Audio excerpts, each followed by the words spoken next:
Niloban ng mga Chinese ang bahay ng kapwa Chinese at kalibin niyang Pilipinas sa Makati City. Ang mga suspect, mga dating POGO workers. Nasa frontline na balitang yan si Gary De Leon, exclusive.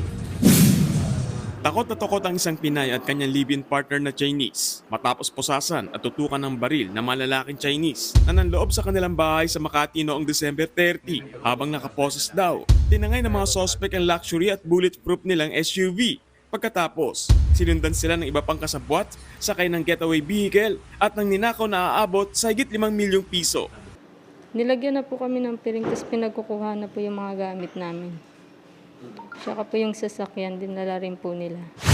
Pag-alis ng mga suspect, agad pumunta ang biktimang Pinay sa police station para magsumbong kahit nakaposes pa raw siya noon. Dito niya na lamang ang mga nang-hold up pala sa kanila ay ang mga inampon ng kanyang partner na mga Chinese din. 3 Chinese raw ang pinatira nila sa kanilang bahay dahil walang trabaho matapos magsara ang pinagtatrabuhang POGO kasunod ng ban. Yung boyfriend ko po kasi mahilig po siya yung... Maawain kasi siya, sir eh. Tapos yun, inampon niya yung 2 doon. Tapos yun po pala yung mapapapasok sa bahay namin. Sa backtracking ng mga CCTV, nakita ng Makati Police ang 2 getaway vehicle na 5 suspect.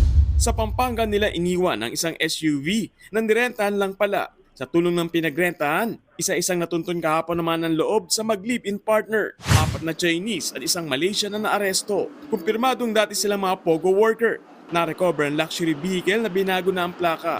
Bigo namang mabawi ang cash at smartphone at mga alahas ng mga biktima. Na-recover din ang mga peking baril, posas at peking pera. Tototanggi naman ng mga Chinese na hinold up at kinarnapan nila ang mga nag-ampon sa kanila.